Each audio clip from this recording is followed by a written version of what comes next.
Nel, gaano kahalaga itong pagpapabilis sa proseso ng pagkuha ng permit ng mga telco para sa internet infrastructure?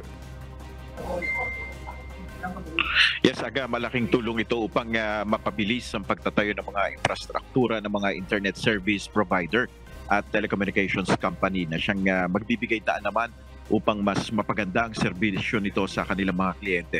Ito rin ang layo ng inilabas na Implementing Rules and Regulations o IRR para sa implementasyon ng Executive Order number 32 ukol sa pag-streamline ng permitting process ng telco at internet infrastructure. Ang IRR na inilabas ay binalangkas ng Technical Working Group na kinabibilangan ng DICT, Anti-Red Tape Authority, National Telecommunications Commission, DPWH at PILG. Kabilang sa itinatakda ng IRR ang requirements para sa pagtatayo ng poles, construction ng underground fiber ducts, cable layout at iba pang physical infrastructure. Gayun din ang operasyon, repair at maintenance ng telco tower infra kabilang ang distribution utility facilities. Yan muna ang ating update. Balik sa iyo, Aga. Maraming salamat, Nel Mariboho.